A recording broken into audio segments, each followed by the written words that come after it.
दोस्तों, आज की कहानी है कॉलेज में पहले दिन पहली लड़की जिस पर मेरी नजरें गई थी वह जानवी ही थी। एक नज़र देखा और देखता ही रह गया था। मेरी एक तमन्ना है, वादा करो तुम पूरा करोगे। उसे जानवी ने मेरे चेहरे पर अपनी निगाहें टिका दी थी। बताओ ना, कुछ भी हो जाए, तुम्हारी हर तमन्ना पूरी करना मेरे जीवन का मकसद है। तुम बोल कर तो देखो। मैं पूरे जोश में था। तो ठीक है, मैं बताती हूँ। वह मेरे करीब सरक आई थी। उसकी आंखों में मेरे लिए प्यार का सागर लहरा रहा था। मैं देख सकता था उसकी शांत, खुशनुमा और झील सी नीली आंखों में बस एक ही गूंज थी, मेरे प्यार की गूंज। मेरी बाहों में समाकर हेलो से उसने मेरे लबों को छू लिया था। वह पल अद्वितीय था, जिंदगी का सबसे खूबसूरत और कीमती लम्हा, जो कुछ देर तक यूं ही ठहरा रहा था हम दोनों की बाहों के दरमियां। और फिर वह खिलखिलाती हुई अलग हो गई और बोली, बस यह जो लम्हा था ना, यही लम्हा मेरी जिंदगी के अंतिम समय में महसूस करना चाहती हूँ। वादा करो, कभी मैं तुम्हें छोड़कर जाने वाली हूँ तो तुम मेरे करीब रहोगे। तुम्हारी बाहों में ही मेरा दम निकले। इसी प्यार के साथ उसकी बातों में मेरी रूह को छू लिया था। तड़प कर कहा था मैंने, वादा करता हूँ, पर ऐसा समय आने ही नहीं दूंगा। तुम्हारे साथ में भी चला ही जाऊंगा ना, अकेला जीकर क्या करूँगा। मैंने उसे अपनी बाहों में जकड़ लिया था। उसने जाने के एहसास भर से मेरी रूह कांप उठी थी। बहुत प्यार करता हूँ मैं उसे, मेरी जान है, मेरी जानवी। कॉलेज में पहले दिन पहली लड़की जिस पर मेरी नजरें गई थी वह जानवी ही थी। एक नज़र देखा और देखता ही रह गया था। कहते हैं ना, पहली नज़र का प्यार, जो अब तक मैंने फिल्मों में ही देखा था। पर इस बात को मैं हमेशा हंसी मजाक में लेता था। पर जब यह मेरे साथ हुआ तो पता लगा कि आंखों आंखों में कैसे आप किसी के बन जाते हो हमेशा के लिए। जानवी और मेरी दोस्ती पूरे कॉलेज में मशहूर थी। मेरे घर वालों ने भी हमारे प्यार को सहजता से मंजूरी दे दी थी। मैं मेडिकल की पढ़ाई करने न्यूयॉर्क चला गया और पीछे से जानवी यहीं रह गई दिल्ली में। हम कुछ साल एक दूसरे से दूर रहे थे, पर दिल से एक दूसरे से जुड़े रहे थे। मैं पढ़ाई करके लौटा तो जल्दी ही एक अच्छे हॉस्पिटल में जॉब मिल गई। जानवी ने भी एक कंपनी ज्वाइन कर ली थी। अब हमने देर तक नहीं की और शादी कर ली। बड़ी खुशहाल जिंदगी जी रहे हैं हम। एक दिन सुबह सुबह जानवी मेरी बाहों में समा गई और धीरे से बोली, तो मिस्टर, आप तैयार हो जाइए, जल्दी ही आपको घोड़ा बनना पड़ेगा। उसकी ऐसी अजीब सी बात सुनकर मैं चौंक उठा। ये क्या कह रही हो? घोड़ा और मैं? क्या अपने बेटे की जिद पूरी नहीं करोगे? बोलते हुए शर्मा गई थी जानवी। मुझे बात समझ में आ गई थी। खुशी से बावला होकर मैं झूम उठा और उसे माथे पर एक प्यारा सा किस दिया। उसके हाथों में थामकर मैंने कहा, आज तुमने मुझे दुनिया की सबसे बड़ी खुशी दे दी है। आई लव यू। इसके बाद तो हम दोनों एक अलग ही दुनिया में पहुंच गए। हमारे बीच अपनी बातें कम और बच्चों की बातें ज़्यादा होने लगी थी। बच्चे के लिए क्या खरीदना है, कैसे रहना है, वह क्या बोलेगा, क्या करेगा, जैसी बातों में हम घूंटों गुजार देते। वैसे डॉक्टर होने की वजह से मेरे पास अधिक समय नहीं होता था। फिर भी जब भी मौका मिलता तो मैं आने वाले बेबी के लिए कुछ ना कुछ खरीद लाता था। बच्चे के सामनों से एक पूरा कमरा भर दिया था। मैंने जानवी का पूरा ख्याल रखना, उसे सही टाइम और दवाइयाँ देना, उसके करीब बैठकर भविष्य के सपने देखना, यही सब अच्छा लगने लगा था मुझे। समय पंख लगाकर उड़ने लगा। जानवी की प्रेगनेंसी के 5 महीने बीत चुके थे। हम खुशियों के पल संजोए जा रहे थे, पर हमें कहाँ पता था कि हमारी खुशियों के सफ़र को एक बड़ा धक्का लगने वाला है। ऐसा समय आने वाला है जब तिनके तिनके हमारी खुशियाँ बिखर जाएंगी वह मार्च 2020 का महीना था। सारा विश्व कोरोना के कहर में आक्रांत था। भारत में भी तेजी से कोरोना के अपने गांव पसारने शुरू कर दिए थे। मैंने जाह्नवी को घर से न निकलने की सख्त हिदायत दी थी।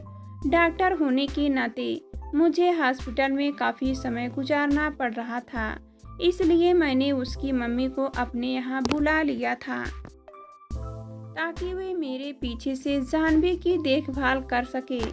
इसी बीच एक दिन मुझे पता चला कि दोपहर में जाह्नवी की एक सहेली उससे मिलने आई थी। जाह्नवी उस दिन बहुत खुश थी।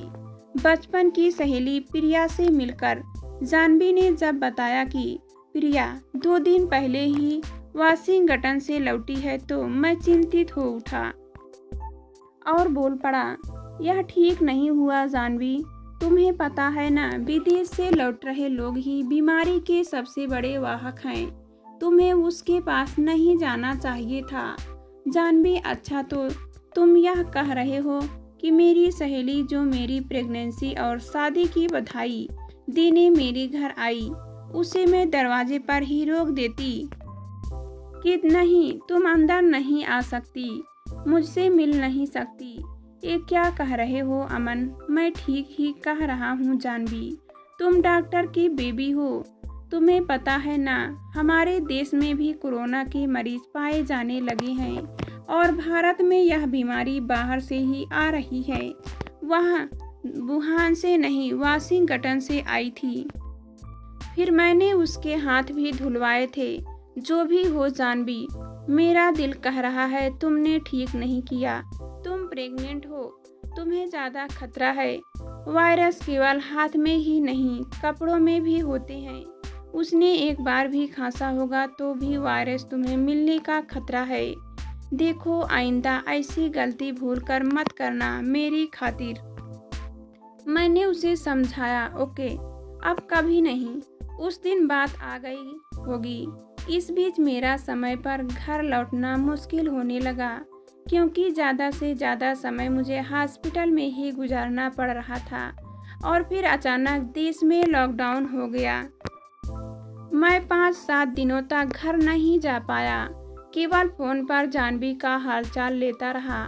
कोरोना मरीजों के बीच रहने के कारण मैं खुद घर जाने से बच रहा था क्योंकि मैं नहीं चाहता कि मुझसे जाह्नवी तक यह वायरस पहुंच जाए। इस बीच एक दिन मुझे फ़ोन पर जाह्नवी की तबीयत खराब लगी।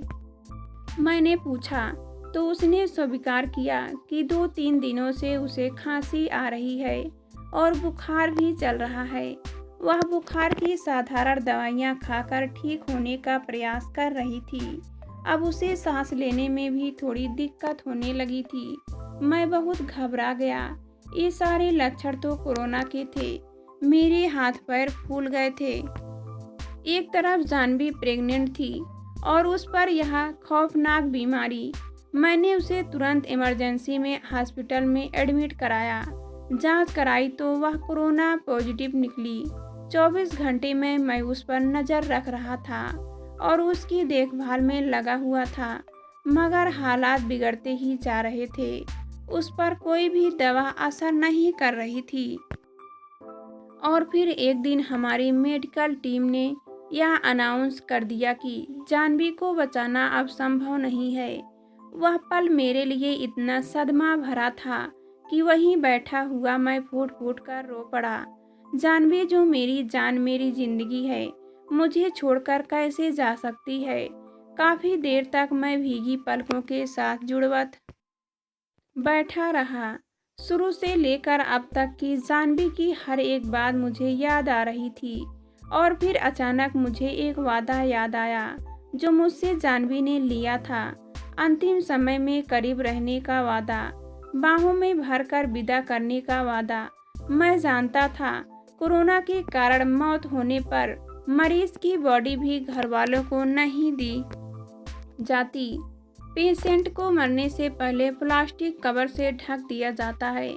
मैं जानता था कि वह समय आ गया है जब जाह्नवी को भी मैं कभी देख नहीं सकूंगा, छू नहीं सकूंगा, पर अपना वादा जरूर पूरा करूंगा। मैंने फैसला कर लिया था। मैं जानवी के बेड से थोड़ी दूर पर दूसरे डॉक्टरों और नर्सों के साथ खड़ा था।